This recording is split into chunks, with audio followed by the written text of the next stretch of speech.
अब हमारे बीच माननीय हमारे यशस्वी प्रधानाचार्य कुछ कहेंगे 2 शब्दों में।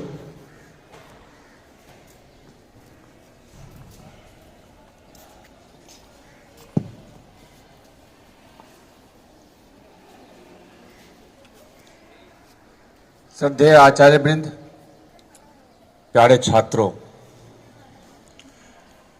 2 शब्द कहने की अनुमति मुझे मिली है तो मुझे लगता है कि भारत माता की जय बोलकर बंद कर देना चाहिए।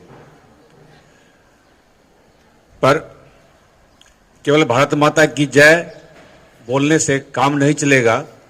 भारत माता की जय सदा हम लोग करते रहें, इसके लिए लगातार प्रयास करने की जरूरत है। हम सब जानते हैं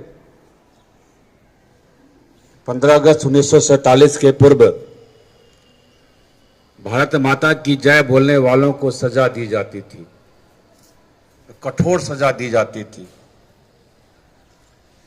और यह एक मंत्र बन गया कि भारत माता की जय बोलते हुए हजारों हजार भारत के वीर, आजादी की लड़ाई में लड़ने वाले योद्धा शहीद हो गए, लेकिन इस मंत्र को कोई दबा ना पाया।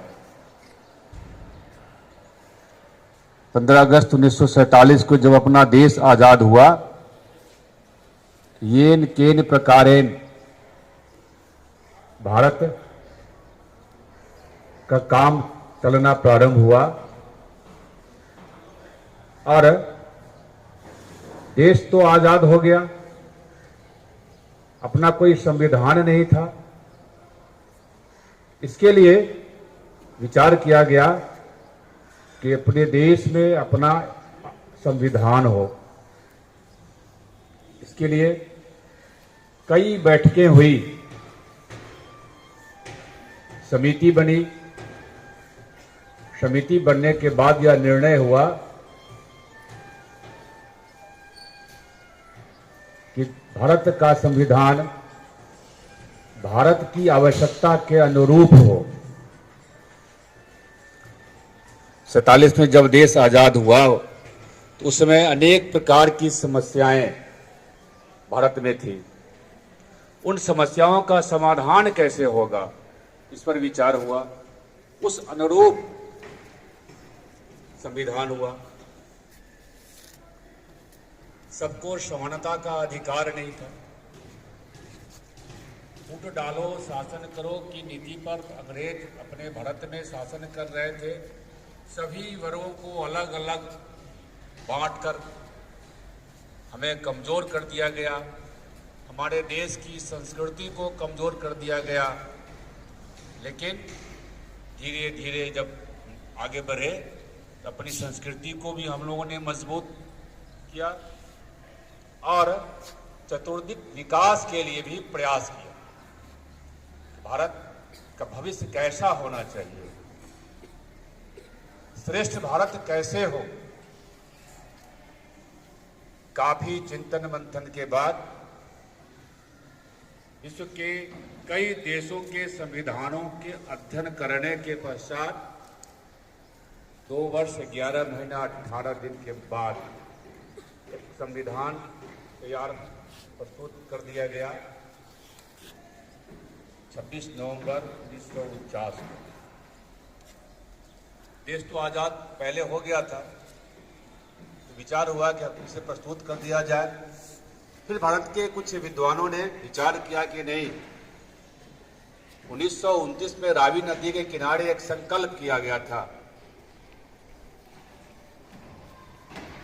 कि नहीं, 26 जनवरी को ही हम आज़ादी का दिवस मनाएंगे।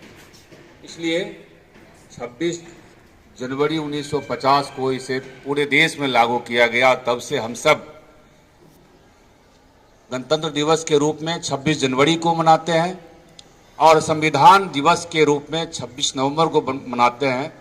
लेकिन इस बार जो 26 नवंबर है वह रविवार का दिन है। इसके कारण एक दिन पूर्व हम सब संविधान दिवस मना रहे हैं और पूरे भारतवर्ष में यह विचार आया कि भारत के संविधान की खूबसूरती की चर्चा समाज में बच्चों के बीच की जाए ताकि उसके संदर्भ में जान पाए।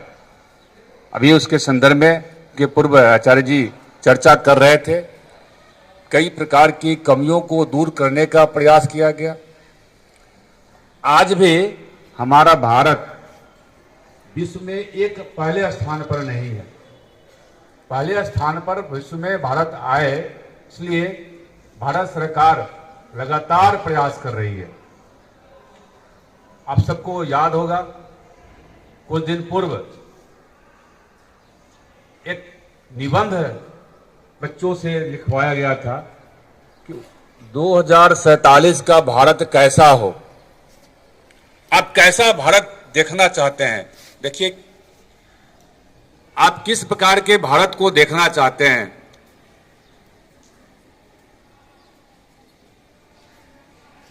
ताकि आपके अनुरूप भारत हो। और उस पर विचार हुआ, मंथन हुआ, कई प्रकार की योजनाएं आई। लेकिन जो सबसे मुख्य बात है कि जब तक भारत के बच्चों में, भारत के नागरिकों में भारत के प्रति निष्ठा नहीं आएगी, भारत के प्रति ईमानदारी नहीं आएगी, भारत के प्रति भक्ति नहीं आएगी, तब तक देश का पूर्णतः विकास, सर्वांगीण विकास संभव नहीं है। अतएव भारत के बच्चों के अंदर भारत भक्ति आए, भारत भक्ति की भावना से वह ओतप्रोत हो। खास करके संघ और विद्या भारती के विद्यालयों में इस पर विशेष बल दिया जाता है। आज हम सब संविधान दिवस मनाने के निमित्त यहाँ उपस्थित हुए हैं और इसमें भाग लेने वाले सभी आचार्यवृंद को साधुवाद, भैया बहनों को भी धन्यवाद। अभी प्रतिज्ञा होनी है, जो प्रमुख इसके बहनें हैं यहाँ खड़ी है, अब सबको हिंदी और अंग्रेजी दोनों में प्रतिज्ञा हो गई है। तो आप लोगों ने प्रतिज्ञा में देखा होगा, सुना होगा कि भारत का संविधान की जो प्रस्तावना है वह क्या है। जब आप अभी छोटे छोटे भैया बहन आप हैं, आगे बढ़ेंगे, उस पर प्रत्येक शब्द पर जब चिंतन करेंगे, मंथन करेंगे, तो भारत का भविष्य उसमें नजर आएगा और उस अनुरूप हम आगे बढ़ेंगे। इन्हीं शब्दों के साथ मैं अपनी बात यहाँ पर समाप्त करता हूँ। भारत माता की, भारत माता की।